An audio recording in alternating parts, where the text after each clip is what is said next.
মধ্যে মনে হয় এটাই অনেক কষ্টের মুহূর্ত, যে নিজের মানুষটাকে অন্যের হয়ে যেতে দেখা। তো দর্শক, আপনাদেরকে একটা কথা বলি, গল্পটা যেহেতু শুনতেছেন, তো এটা তো আমার বাস্তবিক একটা গল্প না, তো আমি বানাইতেছি এভাবে, বাট এই ঘটনাটা আমার সাথে ঘটছে। আমার প্রিয় মানুষকে আমি অন্য মানুষের হতে দেখছি। যাই হোক, গল্পে ফেরা যাক। অনু আপুকে বললাম, আপু আজকে অনেক কষ্ট হচ্ছে, জানি না কেন এতটা কষ্ট হচ্ছে, যে আমাকে ভালোবাসেনি তার জন্য। আপু আমি হয়তো গরিব ছিলাম, কিন্তু আমার ভালোবাসাটা সত্যি ছিল। দেখেন আপনি শুভ ওর সাথে বেমানি করবে, শুভ ওর বিয়ে করতেছে শুধু ওর বাবার টাকা পয়সার জন্য। দেখেন বিয়ের পর সে একটু ভালো থাকবে না, তখন সে আমার ভালোবাসা খুঁজবে। আমি জানি ভাই, তুমি ওকে অনেক ভালোবাসো, কিন্তু ওই বুঝলো না, একদিন ঠিকই বুঝবে। এরপর অনু আপুর সাথে কিছু কথা বললাম আর কান্না করলাম। তারপর অনু আপু কল কেটে দিল। আমি রুমে শুয়ে কান্না করতে লাগলাম। মধ্যবিত্ত ছেলেরা জোরে কান্না করতেও পারে না, পাশের ছোট ভাইটা শুনে ফেলবে বলে। শব্দ ছাড়া কান্না করাটা অনেক কষ্টের হয়, আর আমি সেই কষ্ট নিয়ে কান্না করতে থাকলাম। কান্না করতে করতে রাতটা শেষ হয়ে গেল। সকালে আম্মু দেখে বলে, কি রে বাবা, তোর চোখ এমন লাল কেন? তুই কি কান্না করছিস? কি যে বলো মা, আমি কান্না করব কেন? রাতে ঘুম হয়নি তাই চোখ লাল। তুই অনেক বড় হয়ে গেছিস রে বাবা, তাই মায়ের কাছে মিথ্যা বলছস, তাই না? আমি আর কিছু বলতে পারলাম না, আম্মুকে জড়িয়ে ধরে কান্না করে দিলাম আর সব খুলে বললাম। আর এটা বললাম আজকে ফারিয়ার বিয়ে। তখন আম্মু বলল, বাবারে, আমি তোকে আগেই বলেছিলাম বড়লোক মেয়েদের থেকে একটু দূরে দূরে থাকবি, কারণ তারা ভালোবাসতে জানে না, তারা শুধু পারে গরিব ছেলেদের মন নিয়ে খেলা করতে। তুই কান্না করিস না বাবা, আল্লাহ তোর জন্য এর থেকে ভালো কাউকে রাখছে। আমি আর কিছু বললাম না, রুমে চলে আসলাম। আজকে শুক্রবার, তাই গোসল করে নামাজ পড়তে গেলাম। মোনাজাতে আল্লাহর কাছে বলতে থাকলাম, আল্লাহ তুমি তো এই সব কিছুর মালিক, তুমি চাইলে সব পারো। আল্লাহ তোমার কাছে বেশি কিছু চাওয়ার নাই, তুমি আমার প্রিয় মানুষটাকে আমার করে দাও না। তুমি তো চাইলেই সব পারো আল্লাহ, তুমি দেও না ওরে আমার করে। জানি এখন ওরে আমার করে পাওয়াটা সম্ভব না, কিন্তু তুমি যদি চাও আল্লাহ, এটা অসম্ভব না। আল্লাহ দেও না ওরে আমার করে। এগুলো মনোজাতে বলে কান্না করতে লাগলাম। এরপর বাসায় চলে আসলাম। শুয়ে শুয়ে কান্না করতেছি, হঠাৎ মোবাইলটা বেজে উঠলো। আমি কলটা ধরলাম। ওই পাশ থেকে একজন বলল, তুমি কি ফারহান? কেন? আমি ফারিয়ার বাবা বলছি, তোমার বাংলা শিক্ষক। তারপর যা বললো তা শুনে তো আমি পুরাই অবাক। স্যার, হঠাৎ আপনি আমাকে কল দিলেন, আর আজকে তো ফারিয়াপুর বিয়ে। তুমি তাড়াতাড়ি তোমার বাবা মাকে নিয়ে আমাদের বাসায় আসো, ওনাদের সাথে আমার কথা আছে, আর তোমার সাথেও কথা আছে। কিন্তু কেন স্যার? তুমি তোমার বাবা মাকে নিয়ে আসো, তারপর বলছি। স্যার আমি যেতে পারবো না, যদি কিছু বলার থাকে আমি মাকে দিচ্ছি, আপনি মায়ের সাথে কথা বলুন। আচ্ছা, মোবাইলটা তোমার মায়ের কাছে দাও, ওনার সাথে আমি কথা বলছি। তারপর আমি মোবাইলটা আম্মুকে দিয়ে বললাম, ফারিয়াপুর আব্বু কথা বলবে। এরপর আম্মু ওনার সাথে কথা বলতে থাকলো, আর আমার চিন্তা হতে লাগলো যে ফারিয়া আপু কি তার হবু জামাইকে মারার কারণে এখন কোনো গেম খেলছে, ওনার বাবার কাছে কি বানিয়ে মিথ্যা কথা বলে এখন আমার লেখাপড়া নষ্ট করবে, এসব ভাবছি। আর এমন সময় আম্মু ডাক দিল আমাকে, রেডি হয়ে নে, ফারিয়াদের বাড়িতে যাব। কেন আম্মু? ফারিয়ার বাবা বলল তোর সাথে নাকি ফারিয়াকে বিয়ে দেবে, তাই ওদের বাড়িতে এখন যেতে। কি বলছো মা, সত্যি? এমন সময় আমার মোবাইলটা আবার বেজে উঠলো। আমি মোবাইলের দিকে তাকিয়ে দেখি অনু আপু কল দিচ্ছে। কলটা ধরলাম, তখন অনু আপু বলল, ফারহান, তোমাকে একটা খবর দেওয়ার আছে। কি আপু? ফারিয়ার বয়ফ্রেন্ড শুভ অন্য মেয়েকে নিয়ে পালিয়ে গেছে, এখন ফারিয়াকে বিয়ে করতে আসে না। শুভের বাবা ফারিয়ার বাবাকে কল দিয়ে বলছে তারা আসবে না, তাদের ছেড়ে পালিয়ে গেছে। ও এই কথা? এই কথা শুনে ফারিয়ার আব্বু মাটিতে বসে পড়ে যে এখন ফারিয়ার কি হবে। এমন সময় বিয়ে না হলে তাকে বিয়ে দিতে কষ্ট হয়ে যাবে, কেউ তোকে বিয়ে করবে না। তখন আঙ্কেল কান্না করতে থাকে। আমি ওনার কাছে তোমার কথা বলেছি যে তুমি ফারিয়াকে অনেক ভালোবাসো। ফারিয়ার বাবা বলেছে তোমাকে কল দেবে। ও কল দিয়ে বলল ফারিয়া আপুদের বাড়িতে যেতে, আম্মুর কাছে বলেছে আমার আর ফারিয়ার বিয়ে দিবে। তাহলে তো ভালোই হলো, তুমি তোমার বাবা মাকে নিয়ে চলে আসো। ঠিক আছে আপু, ধন্যবাদ। এরপর আমি বাবা মাকে নিয়ে গেলাম ফারিয়াদের বাড়িতে। সেখানে গিয়ে দেখি গেটে ফারিয়ার বাবা দাঁড়িয়ে আছে। আমাদের দেখে উনি বলল, ফারহান, তুমি আমার সাথে এসো, আর আপনারা দুইজন ভিতরে যান। আমি ওনার সাথে গেলাম। উনি আমাকে পেছনের দরজা দিয়ে নিয়ে গেল ফারিয়া আপুর রুমে। আমার সামনে এখন ফারিয়া আপু বসে আছে আর আঙ্কেল আমাকে নিয়ে দাঁড়িয়ে আছে। এরপর আঙ্কেল বলল, মা ফারিয়া, শুভ তো তোর সাথে বেইমানি করছে, অন্য মেয়েকে নিয়ে পালিয়ে গেছে। অনুর কাছ থেকে শুনলাম ফারহান নাকি তোমাকে ভালোবাসতো, তাই আমি চাই তুমি ফারহানকে বিয়ে করো। এখন তুমি কি রাজি মা? ফারিয়া মাথা ঝুলিয়ে বলল সে রাজি। তখন স্যার বলল, চলো বাবা, তুমি আমার সাথে পাশের রুমে, তোমার জন্য সবকিছু আছে, তুমি তৈরি হয়ে এসো। আমি ওই দিকটা দেখি যেন আমার মান সম্মানটা নষ্ট না হয়। এই কথাটা বলে স্যার চলে গেল। তখন আমি বললাম, আঙ্কেল, আমি কি একবারও আপনাকে বলছি আমি ফারিয়া আপুকে বিয়ে করব? আর তাকে আমি আগে ভালোবাসতাম, এখন তার প্রতি আমার কোনো ভালোবাসা নেই। আর আমি একটা গরিব ঘরের ছেলে, আমার সাথে কি উনার যায়? আর যেই মেয়ে আমার গালে জুতা দিয়ে বাড়ি দিতে পারে, আপনি ভাবলেন কি করে যে তাকে আমি বিয়ে করব? কি বলছো বাবা?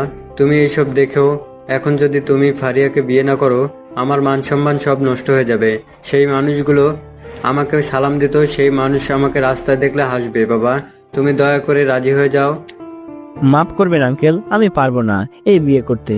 আচ্ছা আঙ্কেল, যদি শুভ আসতো বিয়ে করতে, তাহলে কি কোনো দিনও আমার কাছে ওনাকে বিয়ে দিতেন? আর উনি তো আমাকে ভালোবাসে না, ওনাকে আমি কেন বিয়ে করব বলেন?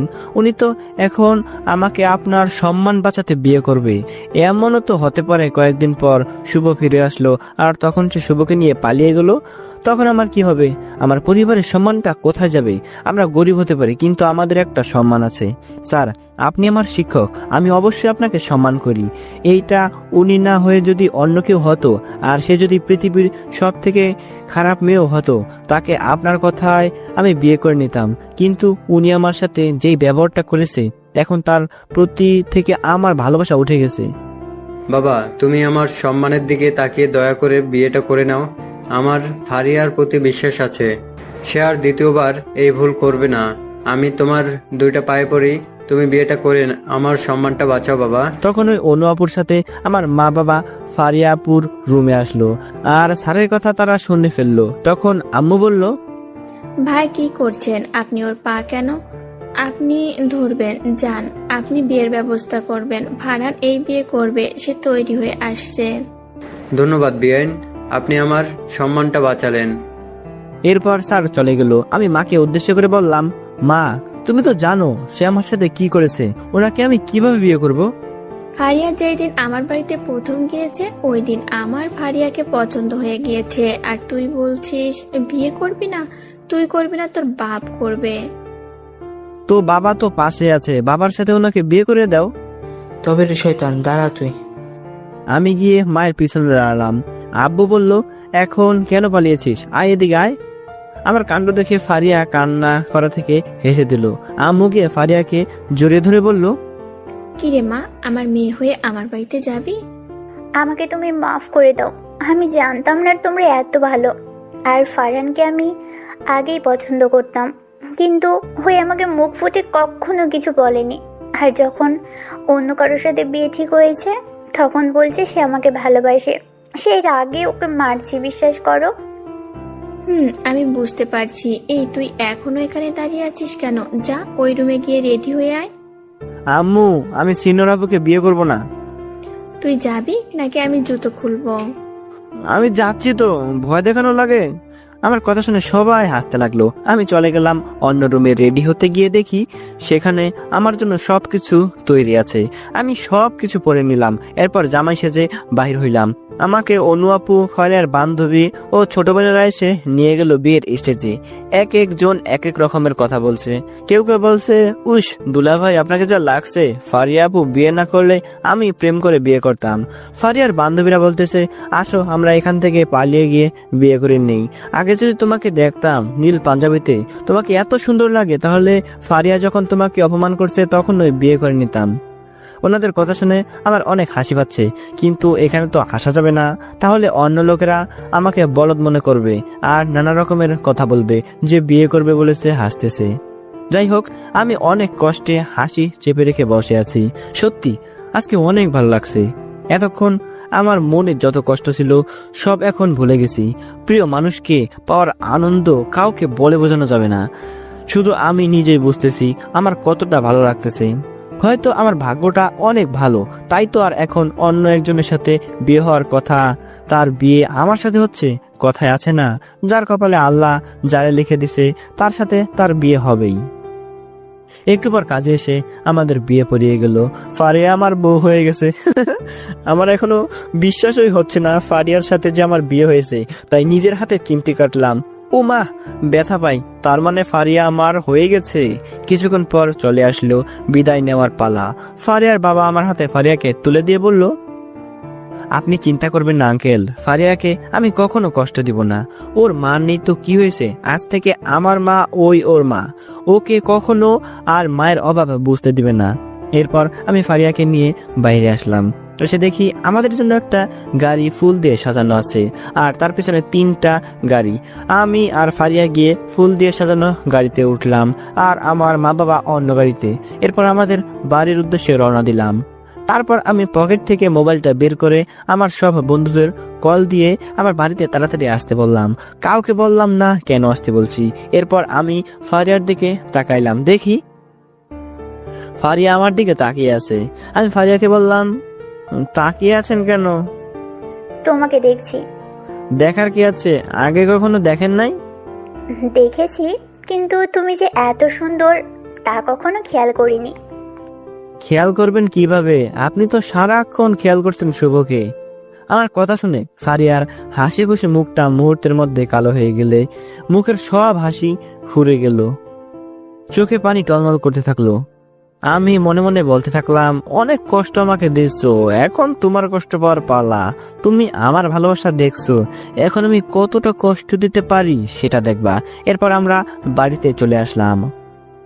বাড়িতে এসে দেখি আমার আগে আমার সব বন্ধুরা চলে আসছে। আমি গাড়ি থেকে নেমে বন্ধুদের কাছে গেলাম। ওরা আমাকে এমন জামাই সাজে দেখে বলে, কিরে তুই বিয়ে করে ফেললি আর আমাদের জানাইলিও না? মামা, কাজটা কিন্তু ঠিক করলে না। বন্ধু, আমি ইচ্ছা করে বিয়ে করি নাই, আমাকে জোর করে বিয়ে করাইছে। জোর করে বিয়ে করাইছে মানে বুঝলাম না। জোর করে ফারিয়া আপুর সাথে আমার বিয়ে পড়াই দিছে। কোন ফারিহা আপু যেটার বিএফরে আমরা সবাই পিটাইছি? ওই ফারিয়াকে বিয়ে করছি। এরপর কিভাবে বিয়ে করলাম সব ওদের খুলে বললাম। আমার সব কথা শুনে বন্ধুরা বলল, সমস্যা নাই, ভালোই হয়েছে বিয়েটা হয়ে। তুই তোর ভালোবাসার মানুষকে নিজের করে পাইছস। সবার ভাগ্যে নিজের ভালোবাসার মানুষ থাকে না। কেউ সবটা দিয়ে ভালোবাসলেও প্রিয় মানুষটাকে পায় না। তোর ভাগ্য অনেক ভালো, তুই পাইছস। এখন ওরা একটু শিক্ষা দিয়ে তারপর ভালোবাসা দিস, কারণ যে জিনিসটা কষ্ট করে পায় সেই জিনিসের মূল্য অনেক থাকে। আর যদি তুই এখন ওরে মেনে নিয়ে ভালোবাসা দিস, তাহলে সে আবারও ভুল করবে, তোকে ওই রকম সম্মান করবে না যেটা তোর প্রাপ্য। ঠিক আছে বন্ধু। এখন থেকে ওরে কেউ ফারহান বলে ডাকবি না, ওরে সবাই সিনোর আপুর জামাই বলে ডাকবি। এই বলে সবাই হাসতে লাগলো, আমিও হাসতেছি। এমন সময় আমাদের কাছে আম্মু আসলো আর আমার বন্ধুদের বলল, বাবা, তোমরা সবাই মিলে ফারহানের বাসর ঘরটা সাজাও। তোমাদের তো মনে হয় ফারহান বলছে যে হঠাৎ করে সব হয়ে গেছে, তাই তোমাদের জানাতে পারেনি। হ্যাঁ আন্টি, ফারহান সব বলেছে, আপনি কোনো চিন্তা করবেন না। আমরা সব নিয়ে আসছি, কিছুক্ষণের মধ্যেই ও রুম সাজিয়ে দিব। আচ্ছা, এখন চলো বউকে বরণ করে ঘরে তুলি। এরপর আমি ফারিয়ার কাছে গেলাম। তারপর ওরে নিয়ে সব নিয়ম কানুন মেনে তারপর ঘরে প্রবেশ করলাম। আম্মু ফারিয়াকে বলল, তুমি আমার রুমে গিয়ে একটু বসো, ফারহানের বন্ধুরা রুমে সাজাইতেছে। এরপর আম্মু ফারিয়াকে নিয়ে রুমে গেল আর আমি বন্ধুদের সাথে আমার রুমে আসলাম। এরপর রুম সাজানো শুরু করলাম। এই পৃথিবীতে মনে হয় আমি একমাত্র ব্যক্তি যে নিজের বাসর ঘর নিজে সাজাইতেছি। 40 মিনিট পর রুমটা অনেক সুন্দর করে ফুল দিয়ে সাজানো হয়ে গেল। তারপর আমি বন্ধুদের সাথে বাইরে গেলাম। আম্মু এসে ফারিয়াকে রুমে দিয়ে গেল আর আমাকে বলল, তাড়াতাড়ি রুমে যা, বৌমা ঘরে একা বসে আছে। এরপর আমি বন্ধুদের থেকে বিদায় নিয়ে একটা লাঠি নিয়ে দরজার সামনে দাঁড়ালাম। আপনারা হয়তো বুঝতেছেন না আমি বাসর ঘরে যাব, লাঠি কেন নিছি। গল্পের সাথে থাকুন, বুঝতেই পারবেন। এরপর লম্বা একটা শ্বাস নিয়ে বুক ভরা সাহস নিয়ে রুমে ঢুকে গেলাম। লাঠি হাতে নিয়ে রুমে ঢুকে দরজাটা লাগিয়ে দিলাম। তারপর সামনের দিকে তাকিয়ে দেখি ফারিয়া খাটে বড় একটা ঘোমটা দিয়ে বসে আছে। আমি আস্তে আস্তে তার কাছের লাঠিটা নিয়ে গেলাম। ফারিয়া ঘোমটার নিচ থেকে আমার হাতে লাঠি দেখে অনেকটা ভয় পেয়ে যায় আর ঘোমটা খুলে বলতে থাকে, তোমার হাতে লাঠি কেন? বাসর ঘরে কেউ লাঠি নিয়ে আসে নতুন বউকে মারার জন্য? আমি কখন বললাম বউকে আমি মারবো? আমার বন্ধুরা বলল বাসরাতে নাকি বিড়াল মারতে হয়, তাই লাঠিটা নিয়ে আসছি। হাত দিয়ে যদি মারতে না পারি তাহলে বিড়ালের মাথায় বাড়ি দিয়ে মেরে ফেলবো। আমার কথা শুনে ফারিয়া হাসতে হাসতে খাটের উপরে ঘুরপাক খেতে থাকলো। আমি বোকার মতো ওর হাসি দেখছি আর ভাবছি আমি কেমন বললাম যে ফারিয়া এত হাসতে? দূর, হাসতে থাকুক, আমি আগে বিড়ালটা খুঁজে মেরে নেই। এরপর আমি খাটের নিচে আর আলমারির চিপায় খুঁজতে লাগলাম বিড়ালটাকে, কিন্তু কোথাও খুঁজে পাচ্ছি না। সবার বন্ধুরা বলল আমার রুমে বিড়াল আছে, বিড়ালটা মারতেই হবে, কিন্তু কোথাও তো খুঁজেই পাচ্ছি না। খুঁজতে খুঁজতে অনেক অস্থির হয়ে গেলাম। আমার কাজ দেখে ফারিয়া হাসতে হাসতে শেষ। এরপর আমি আবার ফারিয়ার কাছে গিয়ে বললাম, আপু আপনি কি বিড়ালটাকে দেখছেন? আই, আমি তোমার কোন জন্মের আপু? হ্যাঁ, আমি তোমার বিয়ে করা বউ। আর তুমি কি বোকা নাকি যে বাসর ঘরে বিড়াল খোঁজো? আচ্ছা, আর আপু বলবো না। আপনি বলেছেন বাসর ঘরে বিড়াল নাই, আর বন্ধুরা বলছে ভালো করে বিড়ালটা মারতে। আমি এখন কি করব? তুমি আমার কাছে আসো। না, আমাকে বালিশটা দিন, আমি নিচে ঘুমাবো। কেন? শুনেন, আপনাকে আমি নিজের ইচ্ছায় বিয়ে করিনি যে আপনার কাছে যাব, আর আমি তো আপনাকে বউ হিসেবে মানি না। ফারিয়া আমার কলার চেপে ধরে বলল, কি রে পিচ্ছি, তোর সাহস অনেক বেড়ে গেছে। তুই আমাকে বউ হিসেবে মানুষ না, তুই বউ হিসেবে মানবি না, তোর বাপ মানবে? আব্বুকে ডেকে দেব? কেন? আপনি তো বললেন আমি মানবো না, আমার বাপ আপনাকে বউ হিসেবে মানবে, তাই আব্বুকে ডেকে দেই। আমার কথা শুনে ফারিয়া হাসবে নাকি কাঁদবে বুঝতে পারতেছে না, তাই বলল, তুমি কি সত্যি বোকা? আমার বিয়ে হয়েছে তোমার সাথে, তোমার আব্বুর সাথে না, যে উনি আমাকে বউ হিসেবে মানবে। বোকা হতে যাব কেন? আপনি তো বললেন যে আমার বাপ আপনাকে বউ হিসেবে মানবে। সেটা তো কথার কথা বলেছি। ও আচ্ছা, এখন বালিশটা দেন, আমি নিচে ঘুমাবো। আসো, নিয়ে যাও। আমি যেই বালিশ নিতে মাথাটা নিচু করলাম, আমাকে ফারিয়া জড়িয়ে ধরে আমার ঠোঁটগুলো তার আয়ত্তে করে নিল। আমি অনেক ছুটতে চাইলাম, কিন্তু ফারিয়া আমাকে অনেক শক্ত করে ধরে কিস করতে থাকলো। কিছুক্ষণ পরে ছেড়ে দিল। আমি হাঁপাতে থাকলাম আর বলতে থাকলাম, আপনি কি পাগল? এইভাবে কেউ কিস করে? আরে কেউ হলে তো মরেই যেতাম। আমি পাগল, আর এভাবেই তোমাকে জোর করে কিস করব, আর তুমি মরবেও না। ফারহান, আমি আগে যা করেছি তার জন্য আমাকে মাফ করে দাও। আমি কথা দিচ্ছি আমি আর কখনোই ভুল করব না। আমি তোমাকে অনেক ভালোবাসবো, আমাদের সুন্দর একটা সংসার হবে। তুমি প্লিজ আমাকে মেনে নাও। কথাগুলো বলল আর চোখে পানি টলমল করতে থাকলো। সে আমার উত্তরে অপেক্ষায় আছে। যদি আমি বলি তাকে বউ হিসাবে মানব না, তাহলে তো তার চোখগুলো পানি দিয়ে ভিজে যাবে, আর আমি আমার ভালোবাসার মানুষটাকে কষ্ট দিতে চাই না। কারণ আজ হোক কাল হোক তাকে মেনেই নিবই তো, শুধু শুধু কষ্ট দিয়ে লাভ আছে। তাই আমি ফারিয়ার কাছে গেলাম আর তার ঠোঁটগুলোর সাথে আমার ঠোঁটগুলো মিশিয়ে দিলাম। এরপর তাকে ছেড়ে দিয়ে বললাম, আর কখনো তোমাকে কষ্ট দিব না, তুমি আমাকে কখনো কষ্ট দিও না, অনেক ভালোবাসি তোমাকে। এরপর আমি ফারিয়াকে বললাম, চলো অজু করে আমরা 2 রাকাত নামাজ আদায় করে আমাদের নতুন জীবন শুরু করি। তারপর আমরা দুজন অজু করে 2 রাকাত নামাজ আদায় করলাম। তারপর ওর সব গহনা খুলে ফেললো আর আমিও আমার পাঞ্জাবি খুলে ফেললাম। এরপর থেকে কোলে নিয়ে খাটে শুয়ে দিলাম, তার ঠোঁটের সাথে আমার ঠোঁটগুলো মিশিয়ে দিলাম, ওর ঘাড়ে গলায় কিস করতে থাকলাম। এরপর দুজনে হারিয়ে গেলাম ভালোবাসার সাগরে। যারা না বুঝছেন তারা এখনো বাচ্চা। সকালে ফারিয়ার ডাকে ঘুম ভাঙলো। সে গোসল করে আয়নার সামনে দাঁড়িয়ে চুল শোকাচ্ছিল। আমি শোয়া থেকে উঠে গিয়ে তার পিছন থেকে তাকে জোরে ধরলাম। ফারিয়া আজ একটা নীল শাড়ি পরেছে, তাকে অসম্ভব সুন্দর লাগছে, তাই আর নিজেকে কন্ট্রোল করতে পারলাম না। ফারিয়াকে জোরে ধরে পেছন থেকে তার ঘাড়ে কিস করলাম আর তার পেটে আমার হাতটা দিতে সে কেঁপে উঠলো। আমি ফারিয়াকে আমার দিকে ঘোরালাম, দেখে সে চোখ বন্ধ করে আছে। আমি তার কপালে একটা ভালোবাসার পরশ এঁকে দিলাম। আমি তার কানের কাছে গিয়ে বললাম, ম্যাডাম আরেকবার কি গোসল করা যাবে? চলো দুজনে আবার গোসল করি। এই বলে ওর ঠোঁটগুলো আমার করে নিলাম। আর তখনই দরজায় আওয়াজ হলো আর আম্মু ডাকতে থাকলো, কেমনটা লাগে এখন বউটাকে আদর করব? আর এখন আম্মু আসতে ডাক দিতে আমি ফারিয়াকে ছেড়ে দিলাম আর ওয়াশরুমে চলে গেলাম গোসল করতে। গোসল করে এসে দেখি ফারিয়া আমার জন্য একটা শার্ট আর একটা প্যান্ট রেখে গেছে খাটের উপরে। আমি সেগুলো পরে রেডি হয়ে চলে আসলাম বাহিরে আসতে আমার বন্ধুরা বলল, কিরে বন্ধু, রাতে কেমন বিড়াল মারলি? বালের কথা বলস তোরা, লাঠি নিয়ে পুরা রুম খুঁজলাম, বিড়াল পাইলাম না। তোরা বললি বিড়াল আছে, তাই রুমে লাঠি নিয়ে গেছি বিড়াল মারতে। আর ফারিয়া বলল রুমে কোনো বিড়াল নাই। আর আমার কাণ্ড দেখে হাসলো ফারিয়া আর আমাকে বোকা বলল। আমার কথা শুনে সব বন্ধুরা হাসতে থাকলো আর আমাকে বলল, বন্ধু তুমি বংশের পাতে জ্বালাইতে পারবে না? সময় হলে এমনিতেই বাতে জ্বলে যাবে। এরপর আমরা সবাই চলে গেলাম নাস্তার টেবিলে নাস্তা করতে। সবাই অনেক মজা করে খাবার খাইলাম, আমার সাথে বসে ফারিয়াও খাবার খাইলো। তারপর আমি খাবার খাওয়া শেষ করে রুমে আসলাম।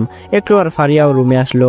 ফারিয়া রুমে ঢুকতেই আমি তাকে জড়িয়ে ধরলাম। ফারিয়া বলল, এই পিচ্ছি, কি করছো? দরজা খোলা আছে, হঠাৎ আন্টি চলে আসবে। আসবে না এখন। আর শোনো, আমাকে মোটেও পিচ্ছি বলে ডাকবা না। পিচ্ছিটা দেখি রাগও করে। ফারিয়া বেশি হয়ে যাচ্ছে, আমি মোটেও পিচ্ছি না, আমাকে পিচ্ছি বলে ডাকবা না। পিচ্ছি পিচ্ছি আর কিছু বলতে দিলাম না।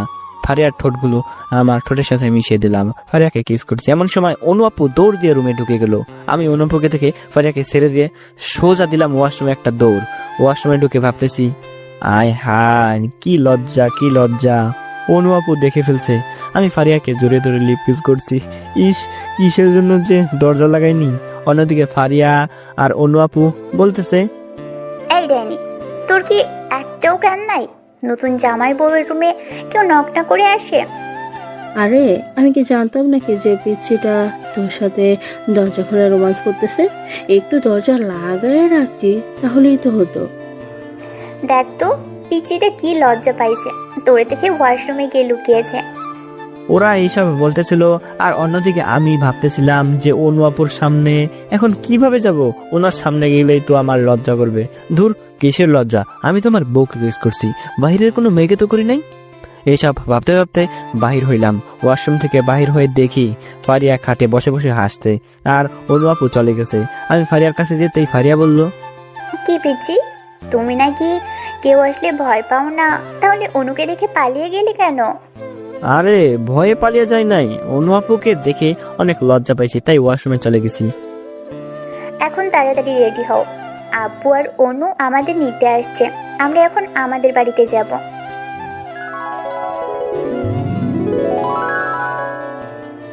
পিচি, ওই বাড়িতে তোমাকে আদর করতে পারি নাই। এইটা আমাদের বাড়ি, আর আমার পারমিশন ছাড়া কেউ রুমে আসবেও না। এখন তোমাকে মন ভরে আদর করব। এইটা বলে আমার উপরে ঝাঁপিয়ে পড়লো। তারপর শুরু হলো আমাদের টি-20 খেলা। আমাদের টি-20 খেলা দেখতে হলে আপনাকে বিয়ে করতেই হবে। কিছুক্ষণ পর দুজন ক্লান্ত হয়ে শুয়ে আছি। এরপর আমি উঠে ফারিয়াকে কোলে নিয়ে চলে গেলাম গোসল করতে। তারপর গোসল করে দুজনে রেডি হয়ে নিচে আসলাম। এসে দেখি বাড়িতে অনেক মেহমান, সবাই এসেছে ফারিয়ার জামাইকে দেখতে, মানে আমাদের দেখতে, অর্থাৎ আমাকেই দেখতে। ফারিয়া আমার হাত ধরে নিচে নামতেছে আর সবাই আমাদের দিকে চেয়ে আছে। অনেকে বলতে লাগলো ছেলেটা মেয়ের থেকে 2-1 বছরের ছোট হলেও দুজনরে অনেক সুন্দর মানাইছে। আমরা দুজনে নিচে এসে সবার সাথে কথা বলতে থাকলাম। আমি কিন্তু একটা কথা বলি নাই, সব ফারিয়া বলতেছে আর আমি তার পাশে দাঁড়িয়ে আছি। হঠাৎ কয়েকটা মেয়ে আমাদের কাছে এসে ফারিয়াকে উদ্দেশ্য করে বলল, আপু, দুলাভাই তো অনেক কিউট, দুলাভাইকে দেও, আমরা একটু দুলাভাইয়ের সাথে পরিচয় হয়ে নিই। এরপর মেয়েগুলো আমার হাত ধরে ফারিয়ার কাছ থেকে নিয়ে গেল। আমিও তাদের সাথে সাথে গেলাম। আমাকে সবাই মিলে একটা রুমে নিয়ে গিয়ে বলল, দুলাভাই তোমার নাম কি? জি আমার নাম ফারহান, তোমাদের নাম কি? সবাই সবার নাম বলতে থাকলো। আমি চুপচাপ তাদের নাম শুনতে থাকলাম। তাদের মধ্যে সব থেকে দুষ্টু একটা মেয়ে ছিল যার নাম মিষ্টি। সে শুধু আমার সাথে ঘেসে ঘেসে বসতে চাচ্ছিল আর আমি সরে যাচ্ছিলাম। হঠাৎ মিষ্টি বলল, দুলাভাই তুমি যদি আপুকে বিয়ে না করতে তাহলে তোমাকে এখন আমি বিয়ে করে নিতাম। তুমি কেন আপুর সাথে রিলেশন না করে আমার সাথে রিলেশন করলে না? ইস, তুমি কত কিউট। ফারিয়া দরজার কাছ থেকে জবাব দিল, মিষ্টি, একটা কাজ কর, এতই যখন দুলাভাইকে পছন্দ হয়েছে, মামাকে বলে তুই আবার ফারহানকে বিয়ে করে নে। তুমি যদি চাও আমি কিন্তু দুলাভাইকে বিয়ে করতে রাজি আপু। তবে রে শয়তান, দাঁড়া তুই। এইটা বলতেই মিষ্টি দৌড়ে পালিয়ে গেল। আমি ওদের কাহিনী দেখে হাসতে থাকলাম, কিন্তু আমার হাসিটা বেশিক্ষণ রইল না। ফারিয়ার বাকি সব ছোট বোনেরা যাওয়ায় মিষ্টির রাগ ফারিয়া আমার উপর দিয়ে ঝাড়লো। ফারিয়া আমাকে হাসতে দেখে বলল, আই লুচ্চা, তুই ওদের সাথে হেসে হেসে কথা বলছিলি কেন? আমার দিয়ে তোর মন ভরে না? আরে আমি তো ওদের সাথে কোনো কথাই বলি নাই, শুধু আমার নামটা বলছি, আর কিছুই বলি নাই। আর আমি হাসতেছি তোমাদের কাহিনী দেখে। শোনো, আমার প্রিয় মানুষটাকে আমি অন্য কোনো মেয়ের পাশে সহ্য করতে পারি না, সেটা আমার নিজের বোনের সাথেও না। তুমি কেন মেয়ের সাথে হেসে হেসে কথা বলবা না? আর কোনো মেয়ের সাথে কথা বলবো না। এইটা বলে ফারিয়াকে জুড়ে ধরলাম। এরপর ফারিয়ার সাথে বাইরে আসলাম। দেখতে দেখতে দুপুর হয়ে গেল। ফারিয়া আমাকে নিয়ে খাবার খেতে আসলো। খাবার টেবিলে নানা রকমের খাবার দিয়ে সাজানো। এই জন্যই হয়তো মানুষ বলে বিয়ে কত মজা, খালি খাবার আর খাবার। এরপর ফারিয়া আমাকে নিয়ে খাবার খাওয়া শুরু করলো। ফারিয়া, আমি আর খেতে পারবো না, আর দিও না। ফারহান, অত কম খাইলে হবে, বেশি করে খাও, লজ্জা পেও না বাবা। ফারিয়া, ওরে বেশি করে দে। ফারিয়া, আর আমাকে দিও না, আর খাবার খাইলে আমি মরেই যাব। এরপর খাবার খাওয়া শেষ করলাম। ভাইরে ভাই, এত খাবার কিভাবে খাইলাম? আর একটু খাইলে আমার পেট ফুটো হয়ে যেত। দেখতে দেখতে দিনটা কেটে গেল। পরের দিন আমরা আবার আমাদের বাসায় চলে আসলাম। আমাদের দিনগুলো ভালোই কাটতেছিল, কিন্তু ফারিয়া আমাদের পরিবেশে নিজেকে মানিয়ে নিতে অনেক কষ্ট হচ্ছিল তার। আমি সেটা খুব ভালো করে বুঝতে পারছিলাম, কারণ ফারিয়া অনেক বড়লোক বাবার মেয়ে। সে কখনো এমন কষ্ট করে নাই। আর আমাদের মধ্যবিত্ত পরিবারের অনেক কষ্ট, কারণ আমরা একটা আনলে আরেকটা আনার সামর্থ্য নাই আমাদের। এত কষ্ট করে থাকার পরও ফারিয়া আমাকে বলে সে অনেক ভালো আছে। দিন শেষে আমাকে সাহস যোগায় যে খুব তাড়াতাড়ি আমাদের এই অভাবের সংসার দূর হবে, আমাদের সংসারে সব অভাব দূর হয়ে যাবে। আসলে দিন শেষে এমন একটা মানুষ পাওয়া ভাগ্যের ব্যাপার, কারণ সবাই মানসিক শান্তি দিতে পারে না। সবার কাছে মানসিক শান্তি পাওয়া যায় না। অন্য কোনো মেয়ে হইলে হয়তো আমাদের ঘরে প্রতিদিন ঝগড়া হইতো, কিন্তু ফারিয়া যেটুকু আছে সেইটুকুতেই নিজেকে মানিয়ে চলে। আমাকে সে অনেক ভালোবাসে, অনেক ভালো ছিলাম আমরা দুইজন। ফারিয়াকে এইভাবে কষ্ট করতে দেখে আমার আর সহ্য হচ্ছিল না, তাই ভাবতে থাকলাম কোনো একটা কাজ করতে হবে। আর ফারিয়াকে বিয়ে করার পর টিউশনিগুলো ছেড়ে দিয়েছি, কারণ এখন যদি ওর বান্ধবীর বাসায় টিউশনি করাই মানুষ কি বলবে। ভাবতে লাগলাম প্রবাসে চলে যাব, দিন রাত কাজ করে পরিবারের মুখে হাসি ফোটাবো। ছোট একটা ভাই আছে, বাবাও দিন দিন অসুস্থ হয়ে যাচ্ছে। বউ নিয়ে তাদের উপর থাকাটা ঠিক হবে না। প্রবাসে গেলে একটা না একটা উপায় হবেই। রাতে ফারিয়াকে বললাম, ফারিয়া, এভাবে আর কতদিন? তোমারও এখানে থাকতে অনেক কষ্ট হচ্ছে, আমারও লেখাপড়া শেষ হয়নি, যে কোনো একটা জব করব। তাই বলি কি আমি প্রবাসে চলে যাই কাজ করার জন্য, তুমি কি বলো?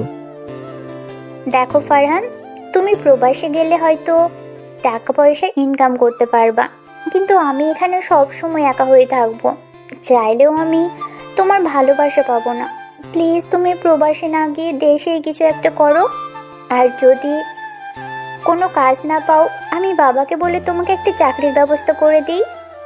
এটাও ঠিক যে প্রবাসে আমি গেলে তুমি আমার ভালোবাসা পাবে না, ইচ্ছা করলে তোমাকে আমি আদর করতে পারবো না, কিন্তু এইভাবেও তো চলতে পারতেছি না। আব্বু আর কয়দিন খেটে খেটে সংসার চালাবে বলো? আর এখন আমি বিয়ে করেছি, এখন যদি আমি কোনো কাজ না করি আশেপাশের মানুষ কি বলে? আমি বাবাকে বলে তোমাকে একটা চাকরির ব্যবস্থা করে দিই। আর আমিও তো লেখাপড়া করছি, আমিও একটা চাকরি করি, তাহলেই তো আমাদের পরিবারের সমস্যা দূর হয়ে যাবে।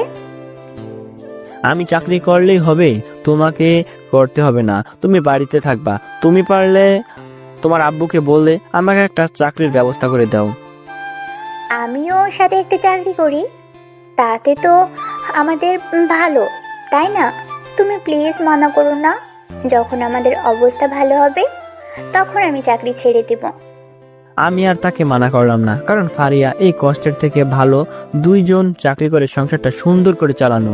পরের দিন সকালে ফারিয়া আমাকে বলল, তুমি তাড়াতাড়ি রেডি হয়ে এই ঠিকানায় যাও, তোমার চাকরি হয়ে যাবে, আব্বু বলেছে।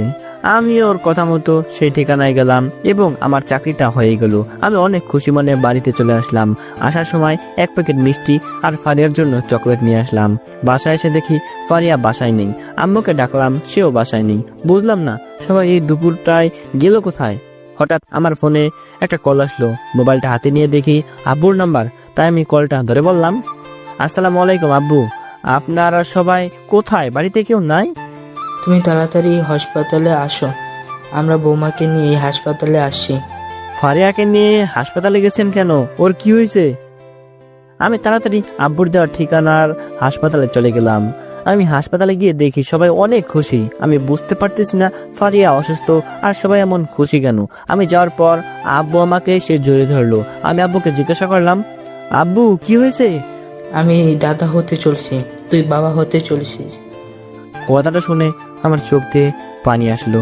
এটা মোটেও দুঃখের পানি না, এটা সুখের পানি। আমার হাতে চাকরি পাওয়ার মিষ্টি ছিল আর পকেটে চকলেট। আমি মিষ্টিগুলো আব্বুকে দিয়ে বললাম সবাইকে মিষ্টি খাওয়াইতে। এরপর আমি ফারিয়ার কাছে গেলাম। গিয়ে দেখি ফারিয়ার পাশে আম্মু বসে আছে আর ফারিয়া বেডে শুয়ে আছে। আম্মু আমাকে দেখে বাইরে চলে গেল। আমি ফারিয়ার কাছে গিয়ে ফারিয়াকে জড়িয়ে ধরলাম। ফারিয়াও আমাকে অনেক শক্ত করে জড়িয়ে ধরলো। কিছুক্ষণ পর ছেড়ে দিলাম। তারপর ফারিয়ার কপালে একটা চুমু দিলাম আর পকেট থেকে চকলেট দিয়ে বললাম যে আমার চাকরিটা হয়ে গেছে, এখন আর আমাদের কষ্ট করতে হবে না। ফারিয়া আমাকে বলল, ফারহান, আজকে আমি অনেক খুশি জানো। একটা মেয়ের সব থেকে খুশির মুহূর্ত কোনটা? যখন মেয়েটা জানতে পারে সে মা হতে চলেছে। আমি তোমাকে বোঝাতে পারবো না আমি কতটা খুশি হয়েছি। ফারিয়াকে আবার জড়িয়ে ধরলাম। একটু পর ফারিয়াকে নিয়ে বাসা চলে আসলাম। বাসায় এসে রুমে ঢুকতেই ফারিয়াকে জড়িয়ে ধরে ঠোঁটগুলো নিজের সাথে মিশিয়ে দিলাম। এরপর ফারিয়াকে করে তুলে খাটের উপরে শুয়ে দিলাম। ফারিয়া চোখ বন্ধ করে আছে। আমি ফারিয়াকে আমার বুকের উপরে নিয়ে বললাম, ফারিয়া, আজ আমি তোমার কারণে বাবা হতে পেরেছি। আমার ভাগ্য অবশ্যই অনেক ভালো যে তোমার মতো একজন জীবনসঙ্গী পেয়েছি। অন্য কোনো মেয়ে হলে তো এতদিন আমাকে ছেড়ে চলে যাইতো, কারণ আমাদের পারিবারিক অবস্থা একদমই ভালো ছিল না। আর তুমি ছিলা বড় লোক ঘরের মেয়ে। আমি সত্যি তোমার কাছে কৃতজ্ঞ। শোনো, জীবন সঙ্গী তো সে যে তোমার পাশে সব সময় থাকবে। হয়তো এতদিন তোমার খারাপ সময় ছিল, তাই বলে কি আমি তোমাকে ছেড়ে চলে যাব? স্বামীর পাশে মৃত্যুর আগ পর্যন্ত থাকাই হচ্ছে স্ত্রীর কর্তব্য, আর আমি সেটাই পালন করছি। আর আমি যে তোমাকে অনেক ভালোবাসি, তোমাকে ছেড়ে কিভাবে যাব বলো? আমাদের সন্তান হওয়ার পর দেখবে আমাদের অবস্থাও অনেক ভালো হয়ে যাবে। এরপর আমি ফারিয়াকে আদর করতে থাকলাম। আমি কখনো ভাবি নাই যে ফারিয়া এত ভালো। দেখতে দেখতে 10টা মাস কেটে গেল। আমি চাকরির পাশাপাশি সবসময় ফারিয়াকে দেখে রেখেছি। ওর যখন যেটা লাগবে সেটাই দিয়েছি। এই সময় মেয়েরা অনেক কষ্ট পায়। ফারিয়া রাতে হঠাৎ করে পায়ের ব্যথায় চিৎকার করে উঠলো। আমি সারা রাত ওর পা মালিশ করে দিতাম আর ফারিয়া ঘুমাইতো। ওর যখন যেটা খেতে ইচ্ছা করতো তখনই সেটা নিয়ে আসতাম। মাঝে মাঝে রাত 11টা 12টা বাজে বলতো ওর ফুচকা খেতে ইচ্ছে করছে। আমি বাইরে থেকে নিয়ে আসতাম। ফারিয়া আমাকে অনেক ভালোবাসতো। এই কয়েক মাসে সে আমাকে নিজের থেকেও বেশি ভালোবেসে ফেলেছে। তো আজ ওর 10 মাস পূর্ণ হয়ে গেছে। ডক্টর ওর ডেলিভারি ডেট দিয়েছে কালকে, কিন্তু আমি বাসায় নেই আজ 3 দিন যাবত। অফিসের কাজে আমি সিলেটে এসেছি। আমি আসার সময় মা, বাবা আর ছোট ভাইকে বলে এসেছি সব সময় একজন না একজন ওর পাশে থাকতে। আর অনু আপুকেও এই 5 দিনের জন্য আমাদের বাসায় রেখে আসছি। আমি অফিসের সব কাজ শেষ করে কালকে রওনা দেব। আমি বাবাকে বলেছি সকালে ওরে হাসপাতালে নিয়ে যেতে। আমার আসতে একটু দেরিও হতে পারে, তাই ফারিয়া যেন কষ্ট না পায়, ওর যেন ব্যথা না ওঠে। রাতে ফারিয়ার সাথে সারা রাত ভিডিও কলে কথা বললাম। ফারিয়া শুধু বলতেছিল ওর অনেক ভয় করছে, আর আমি ওরে সান্ত্বনা দিচ্ছিলাম যে কিছুই হবে না। ফারিয়া বারবার কান্না করছিল আর বলছিল আমার অপারেশনের আগে তোমাকে দেখতে চাই। আমি ফারিয়াকে বললাম আমি কালকে সকালেও রওনা দিব। তোমার অপারেশনের আগে হয়তো পৌঁছাতে পারবো না, কিন্তু তুমি চোখ খুলতেই আমাকে দেখতে পাবে, সেটা কথা দিলাম। প্লিজ আমার অপারেশনের আগে তুমি এসো, তোমাকে দেখে আমি অপারেশনে শুরু করতে চাই। অপারেশন চলাকালীন যদি আমার মৃত্যু হয়ে যায় তখন তো আমি আর চোখও খুলতে পারবো না, তোমাকে দেখতেও পারবো না। ওর কথা শুনে আমি আর কান্না ধরে রাখতে পারলাম না, কারণ আমরা কখনোই প্রিয় মানুষের মৃত্যুর কথা সহ্য করতে পারি না। আর সে তো মৃত্যুর পথে, আমি কিভাবে কান্না থামাবো বলেন? আমার কান্না দেখে ফারিয়াও কান্না করতে থাকলো। আমি বুঝতে পারলাম যে এখন যদি আমি কান্না করি তাহলে ফারিয়াও ভেঙে পড়বে, তাই আমি নিজেকে শক্ত করে ফারিয়াকে কান্না করতে না করলাম। এরপর ফারিয়াকে বললাম, ফারিয়া তুমি আমার জন্য অপেক্ষা করো না, আমি চেষ্টা করব তোমার ডেলিভারি হওয়ার আগে তোমার কাছে আসতে, কিন্তু যদি আসতে দেরি হয়ে থাকে তাহলে আমি কথা দিচ্ছি তুমি চোখ খুলে তোমাকে আমার সামনেই পাবে। এখন তুমি ঘুমাও।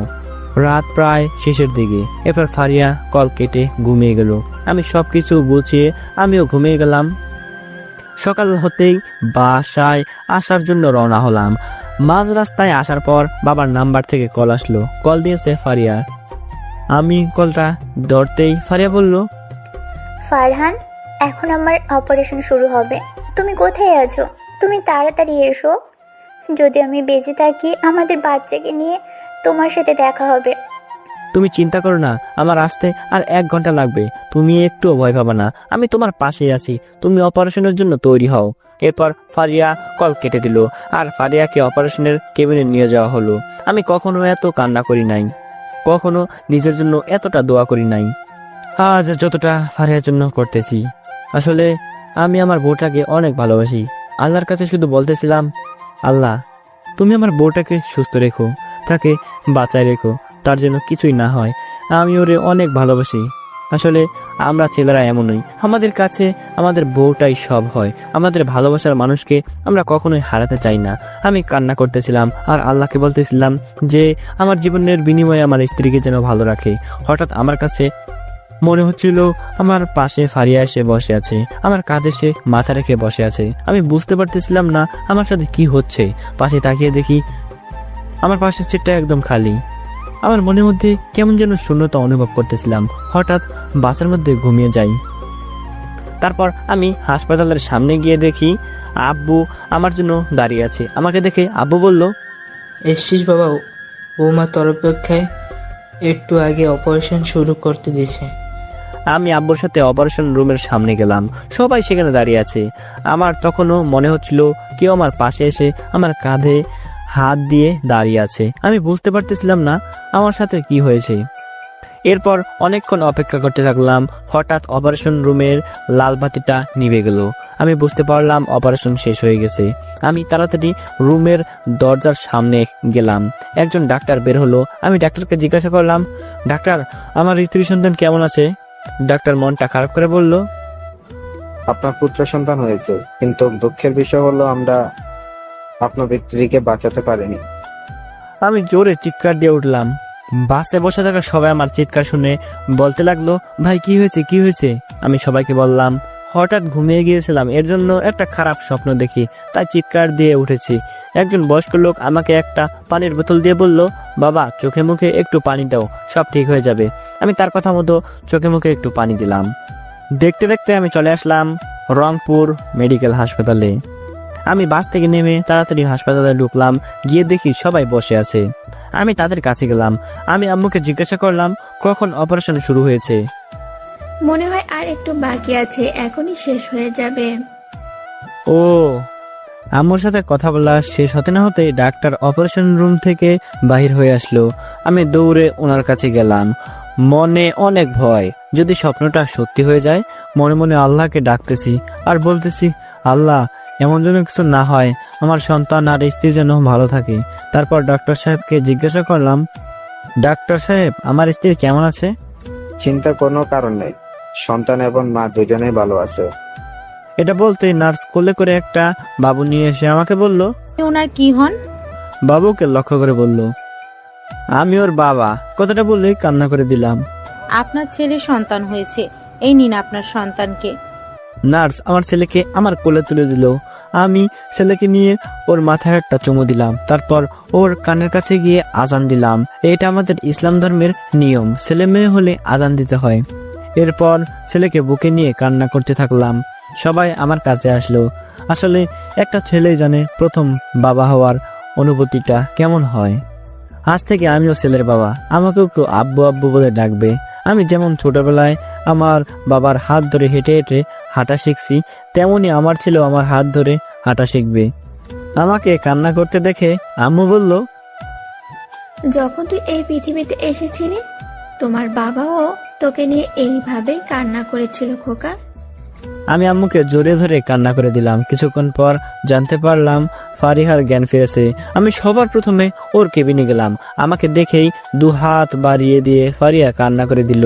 আমি গিয়ে ওরে জড়িয়ে ধরলাম। এরপর দুজন কান্না করতে থাকলাম। আজকে বলে বোঝাতে পারবো না আমি কতটা খুশি। তারপর ফারিয়ার কপালে একটা চুমু দিয়ে ফারিয়াকে বললাম, ফারিয়া এখন আমাকে ছেড়ে দাও, সবাই তোমার সাথে দেখা করার জন্য অপেক্ষা করছে। তুমি সবার সাথে কথা বলার পর আমি আবার আসবো। আর একটু এভাবে জড়িয়ে ধরে থাকো। আমি আর একটু জোরে ধরে সেখানে বসে রইলাম। এরপর ফারিয়াকে ছেড়ে দিয়ে বাইরে চলে আসলাম। তারপর একে একে ওর বাবা, ছোট ভাই, আমার মা, বাবা, ছোট ভাই সবাই গিয়ে ওর সাথে দেখা করলো। দেখতে দেখতে 3টা দিন চলে গেল। এই 3টা দিন সারাক্ষণ আমি ফারিয়ার পাশে ছিলাম। ওর যখন যা লাগবে দিয়েছি। আমাদের ছেলেকেও আমি সারাক্ষণ কোলে নিয়েছিলাম। দেখতে পুরো ফারিয়ার মতোই হয়েছে। 3টা দিন কেটে গেল। আজ ফারিয়াকে বাড়িতে নিয়ে আসার পালা। আমি একটা অ্যাম্বুলেন্স নিয়ে ফারিয়াকে আমাদের বাসায় নিয়ে আসলাম। ওর বাবার বাড়িতে নিলাম না, কারণ ওর তো আম্মু নেই। ওরে দেখে রাখবে কে? ওর সেবা যত্ন করবে কে? এই সময় তো সে কোনো কাজই করতে পারবে না। বাসায় আসতেই অনেক মানুষ আমার ছেলেকে দেখতে আসলো। সবাই বাবুকে দেখে বলল, বাহ, পুরো মায়ের মতো সুন্দর হয়েছে। আমি ফারিয়াকে কোলে নিয়ে রুমে আসি। এরপর খাটে শুয়ে দেই। ফারিয়া আমাকে বলল, আমি তো এইটুকু হেঁটেই আসতে পারতাম, কেন কোলে করে নিয়ে আসলে? এখন মানুষ কি বলবে? তোমার হেঁটে আসলে অনেক কষ্ট হতো না? আর মানুষ কি বলবে? মানুষ বলবে, দেখ ছেলেটা কেমন বউ পাগল, এইটুকু জায়গাও কোলে করে নাই। মানুষের কিছু বলাতে আমার কিচ্ছু যায় আসে না। ফারিয়া আমাকে জোরে ধরে বলে, এত ভালোবাসা আমার কপালে শোবে তো ফারহান? এরপর ফারিয়া আমাকে ছেড়ে দিল। তখন রুমে বাবুকে নিয়ে আম্মু আসলো। আমি বাবুকে কোলে নিলাম। আম্মু চলে গেল আর আমাকে বলল নিচে গিয়ে খাবার খেতে আর ফারিয়ার জন্য খাবার নিয়ে আসতে।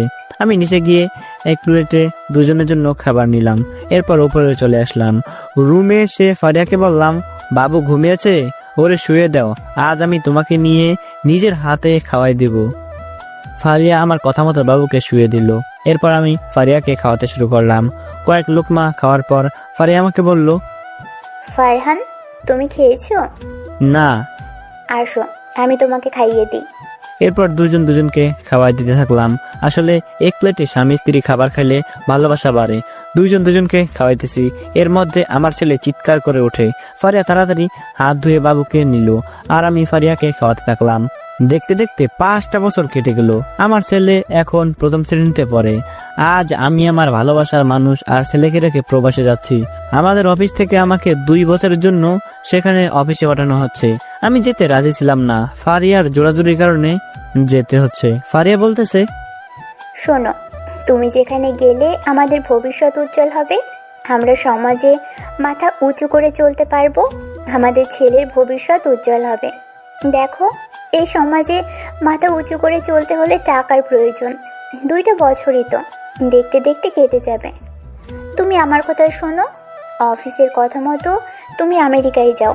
আর এখন তো আমাদের সন্তান আমার সাথে আছেই, আমি থাকতে পারবো। ফারিয়ার কথা মতো আমি আমেরিকাতে যেতে রাজি হয়ে যাই। আজ রাত 3টায় আমার ফ্লাইট। ফারিয়া আজ নিজ হাতে আমাকে রেডি করে দিচ্ছে। আমি ফারিয়াকে জড়িয়ে ধরে বললাম, আমার সেখানে থাকতে অনেক কষ্ট হবে, আমি সব সময় তোমাকে মিস করব। আচ্ছা ফারিয়া, না গেলে হয় না? টাকা দিয়ে কি ভালোবাসা কিনতে পারবো? আমিও তোমাকে মিস করব, কিন্তু ভালো থাকার জন্য টাকার প্রয়োজন হয় ফারহান। তুমি যদি আর কাজ শেষ করে তাড়াতাড়ি তুমি যাও আর কাজ শেষ করে তাড়াতাড়ি ফিরে আসো, আমি তোমার অপেক্ষায় থাকবো। আর প্রতিদিন তো ভিডিও কল দিবই, বেশি কষ্ট হবে না। আমি ফারিয়ার ঠোঁটগুলো নিজের ঠোঁটের সাথে মিশিয়ে দিলাম। কিছুক্ষণ পর ছেড়ে দিলাম। দেখতে দেখতে সবার থেকে বিদায় নিয়ে এয়ারপোর্টে চলে আসলাম। একটু পর আমার ফ্লাইট। আজ ফারিয়ার জন্য নিজের দেশটা ছেড়ে চলে যাচ্ছি প্রবাসে, না জানি বেঁচে ফিরবো নাকি। একটু পর ফ্লাইট আকাশে উড়াল দিল। আমি জানতাম না এই প্রবাসে যাওয়াটাই আমার জীবনের সব থেকে বড় ভুল হবে। দেখতে দেখতে সবার থেকে বিদায় নিয়ে এয়ারপোর্টে চলে আসলাম। একটু পর আমার ফ্লাইট। আজ ফারিয়ার জন্য নিজের দেশটা ছেড়ে চলে যাচ্ছি প্রবাসে, জানি না বেঁচে ফিরবো নাকি। একটু পর ফ্লাইট আকাশে উড়াল দিল। আমি চলে যাচ্ছি নিজের জন্মভূমি, নিজের মা বাবা, বউ ও সন্তানকে ছেড়ে ওই দূর প্রবাসে। অনেক কষ্ট হচ্ছিল, কিন্তু কিছু করার নাই, কারণ আমরা ছেলে মানুষ। পরিবারের সুখের জন্য আমাদের নিজের ঘর ছেড়ে যেতে হয়। জানি না প্রবাস থেকে বেঁচে ফিরবো কি না, নাকি কফিনে করে আমার মরা দেহটা দেশে পাঠানো হবে। কথাগুলো ভাবছি আর চোখ দিয়ে টলটল করে পানি পড়ছে। আমার পাশে বসা জাহিদ ভাই আমাকে দেখে বলছে, ফারহান ভাই, কি হয়েছে? এইভাবে কান্না করতেছে কেন? কষ্ট পেয়ে কোনো লাভ নাই ভাই। ছেলেদের জন্মই যে হয়েছে পরিবারকে সুখে রাখার জন্য। জাহিদ ভাই, দেশে ছিলাম, বেতন ছিল 60,000 টাকা। আমার বউয়ের নাকি এই বেতনে ভালো করে জীবন চলবে না, আমার সন্তানের নাকি ভবিষ্যৎ উজ্জ্বল হবে না, তাই আমাকে প্রবাসে আসতে হলো। জানি না বাড়িতে আর বেঁচে ফিরবো নাকি, কারণ মানুষের মৃত্যুর কথা তো আর বলা যায় না। জাহিদ ভাই যদি আমেরিকাতে গিয়ে মারা যায়, শেষবারের মতো আমি আমার বাবা মা আর আমার এত আদরের সন্তানের মুখটাও দেখতে পারবো না। আমার বউয়ের কাছে টাকাটাই বড় হলো, আমি মানুষটা না। কথাগুলো বলে দু চোখে পানি টলমল করে পড়তে থাকলো। কান্না করতে করতে হঠাৎ ঘুমিয়ে গেলাম। ঘুম ভাঙলো জাহিদ ভাইয়ের ডাকে। উনি আমাকে ডেকে বলল, ফারহান ভাই, আমরা চলে এসেছি, এইবার বিমান থেকে নামুন। আমি জাহিদ ভাইয়ের সাথে বিমান থেকে নামলাম। এই প্রথম আমি আমেরিকাতে নিজের পা রাখলাম। এখন মনটা একটু হালকা হয়েছে। আমেরিকা এয়ারপোর্ট থেকে বের হতেই আমাদের নিতে অফিস থেকে গাড়ি আসলো। আমি আর জাহিদ ভাই গাড়িতে গিয়ে বসলাম। তারপর আমাদের সেখানের একটা হোটেলে নিয়ে যাওয়া হলো এবং আমাদের দুজনকে 2টা রুম দেওয়া হলো। আমি রুমে গিয়ে ফ্রেশ হয়ে সেখানের ওয়েটারকে ডাকলাম। উনি আমার কাছে আসলো। আমি ওনার থেকে ওয়াইফাই এর পাসওয়ার্ড নিয়ে বাসায় কল দিলাম। সবাইকে জানিয়ে দিলাম আমি পৌঁছে গেছি, কেউ যেন চিন্তা না করে। আমার কথা শুনে সবাই অনেক খুশি। বাবা আমাকে বলল, ফারহান, আমি এখন সমাজে মাথা উঁচু করে চলতে পারবো। এখন যদি কেউ জিজ্ঞেস করে আপনার ছেলে কি করে, আমি বলতে পারবো আমার ছেলে আমেরিকার অফিসে চাকরি করে। আমার ছেলে আতিফ বলল, আব্বু, তুমি যখন আসবে আমার জন্য অনেক খেলনা আর চকলেট নিয়ে আসবে। আমার ভালোবাসার মানুষটার কাছে মোবাইলটা যাওয়ার পর ফারিয়া বলল, ফারহান, এখন তো আমেরিকায় গিয়েছো, আমাদের সংসারে কোনো অভাব থাকবে না। তুমি শুধু টাকা ইনকাম করবে আর আমার অ্যাকাউন্টে পাঠাবে। আর যখন মায়ের কাছে মোবাইলটা গেল, তখন মা বলল, কিরে বাবা, ঠিক মতো পৌঁছাইতে পেরেছিস? যাওয়ার পথে কোনো অসুবিধা হয়নি তো? তোকে ছাড়া আমার বাড়িটা একদম খালি খালি লাগছে রে বাবা। আমার টাকা পয়সা দরকার নেই, তুই তাড়াতাড়ি ফিরে আয় বাবা। তোকে ছাড়া আমার কিছু ভালো লাগে না। বাবা আমি আমেরিকাতে আসায় সমাজের সামনে সম্মান পেল। ছেলে আমার কাছে খেলনা আর চকলেট চাইলো। নিজের ভালোবাসার মানুষ, যাকে আমি নিজের থেকেও বেশি ভালোবাসি, সে আমি কেমন আছি সেটা জিজ্ঞাসা না করেই টাকা পয়সা তার অ্যাকাউন্টে চাইলো। আর একমাত্র মা আমাকে ফিরে পেতে চাইতেছে। আমাকে আমার মা মিস করতেছে। মায়ের কথাগুলো শুনে হাউমাউ করে কান্না করে দিলাম। মা রে মা, ও মা, তোর মতো দরদি আর কেউ নাই রে মা। সবার ভালোবাসা মিথ্যা, একমাত্র তোর ভালোবাসাতে মা কোনো মিথ্যা নাই। আমি যত তাড়াতাড়ি পারি ফিরে আসবো মা তোর কাছে। আমার কথা শুনে ওই পাশ থেকে মাও কান্না করতেছে। মায়ের কান্নার আওয়াজ পেয়ে ফারিয়া মাকে বলল, এভাবে যদি মরা কান্না করেন তাহলে সে ওইখানে থাকবে কিভাবে? এত ভালোবাসা দেখাতে হবে না।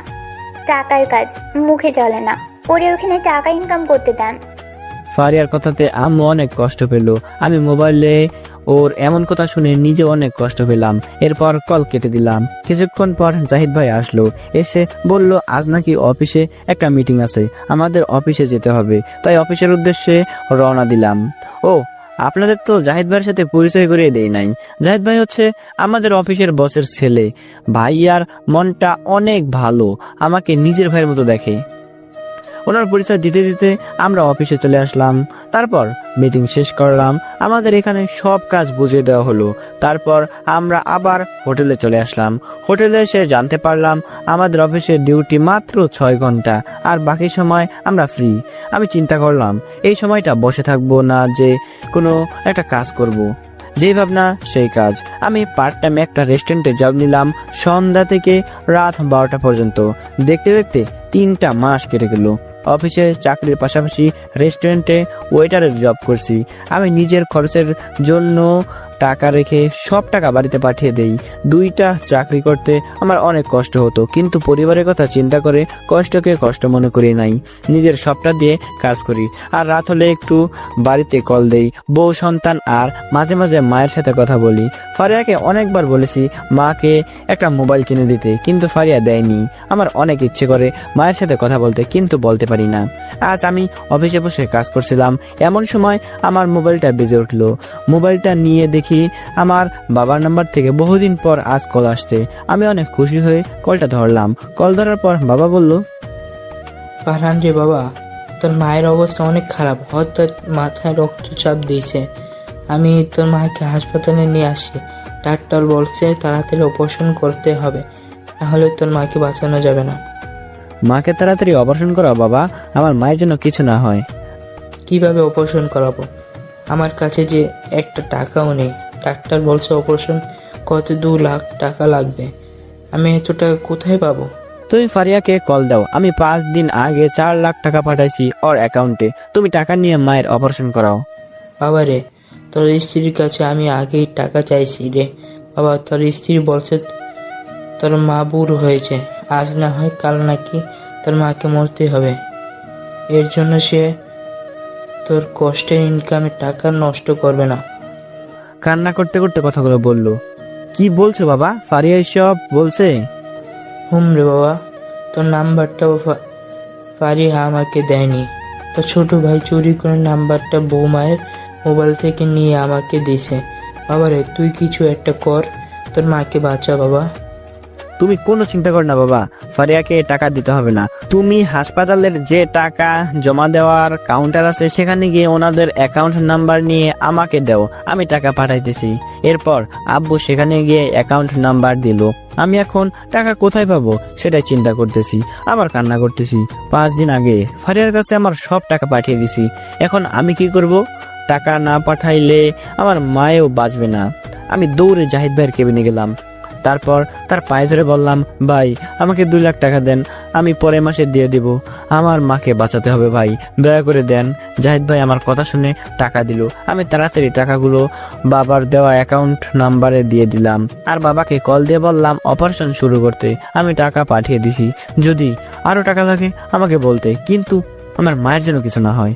টাকাগুলো পাঠিয়ে আমি জাহিদ ভাইয়ের কাছে এসে ওনাকে জোরে ধরে চিৎকার করতে থাকলাম আর বলতে থাকলাম, জাহিদ ভাই, আজ যদি আমি দেশে থাকতাম আমার মায়ের পাশে আমি থাকতে পারতাম। যাকে আমি সব টাকা পাঠাইলাম সেই আমার মায়ের অপারেশনের জন্য টাকা দেয় না। আজ যদি আমার মায়ের কিছু হয়ে যায় আমি তাকে শেষবারের মতো দেখতেও পারবো না।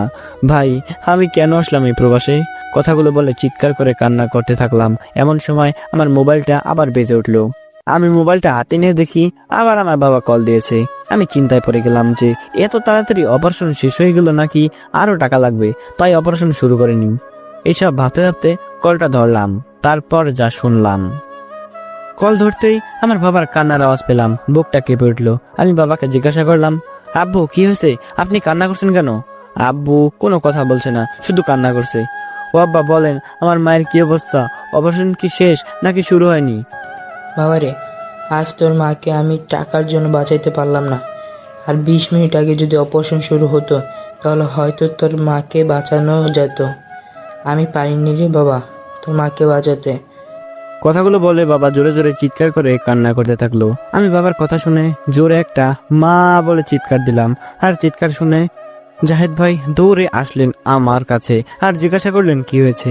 আমি জাহিদ ভাইকে জোরে ধরে কান্না করে দিয়ে বললাম, জাহিদ ভাই, আমার মা আর এই দুনিয়াতে নাই, আমি আর মা বলে ডাকতে পারবো না।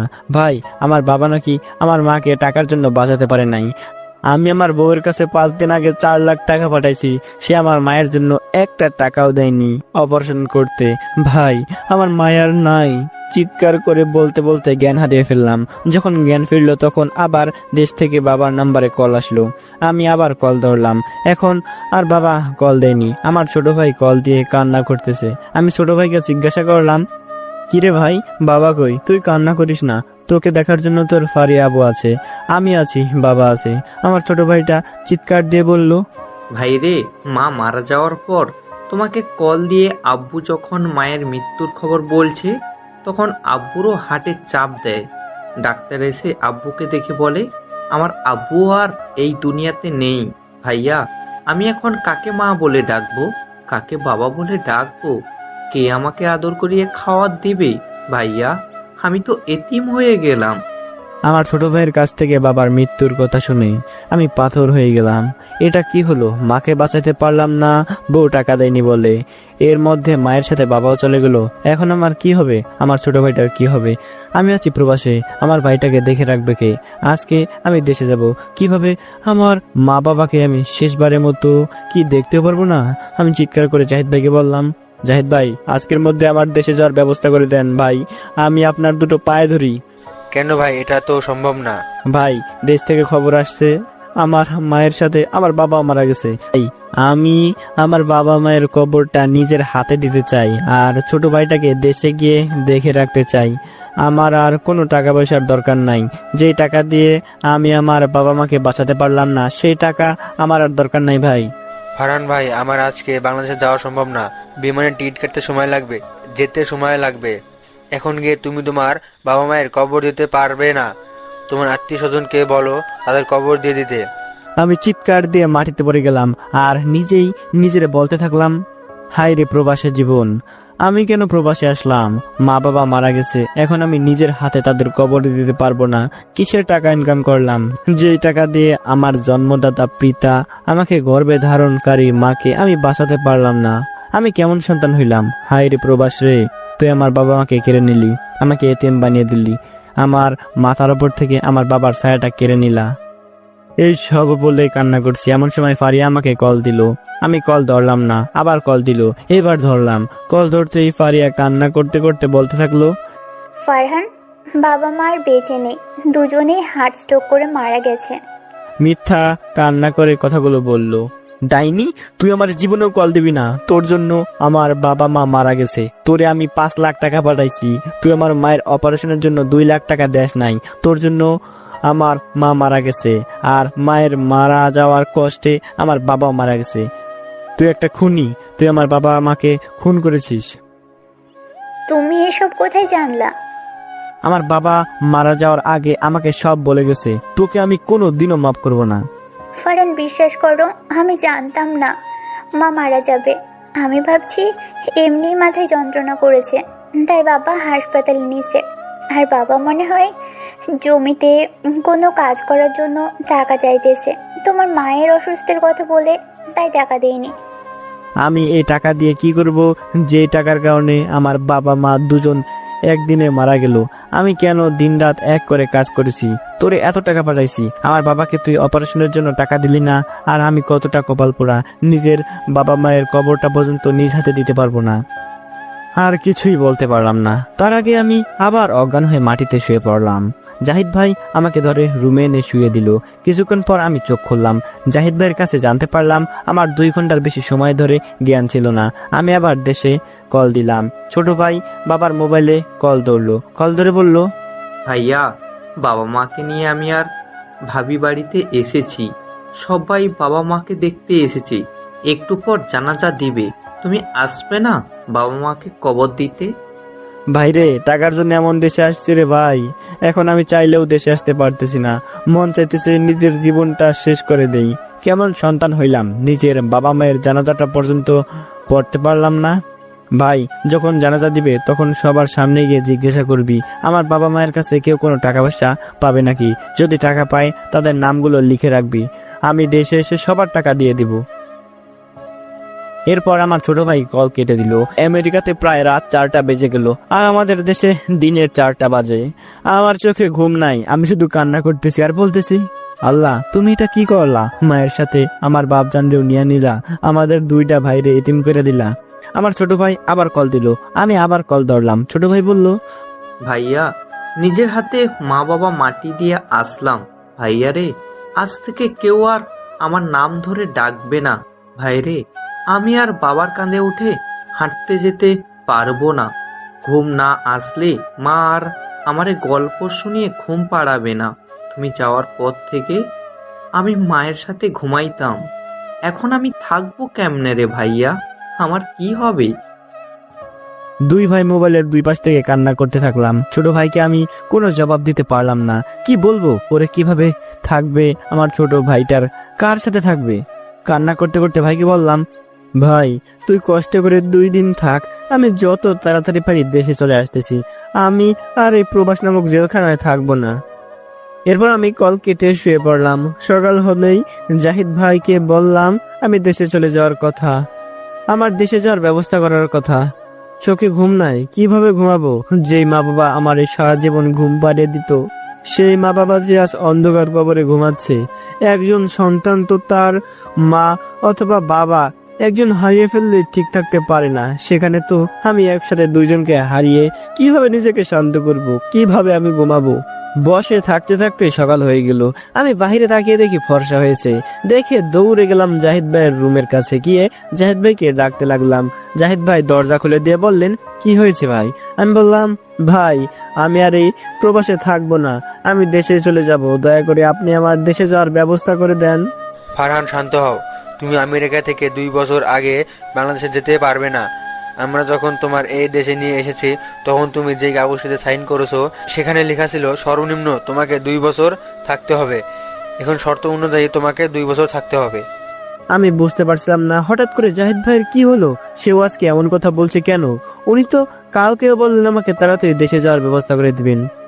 আসলে জাহিদ ভাইয়ের এইভাবে পরিবর্তন হওয়ার কারণ হলো, কালকে রাতে ফারিয়া জাহিদ ভাইকে বলেছে আমাকে যেন কোনোভাবেই দেশে আসতে দেওয়া না হয়। আর ফারিয়ার বাবার কথায় যেহেতু আমি চাকরিটা পেয়েছি, তাই জাহিদ ভাই ফারিয়ার কথা শুনে এইভাবে পরিবর্তন হয়ে গেছে। আমি আর জাহিদ ভাইকে কিছু বললাম না, রুমে এসে কান্না করতে থাকলাম।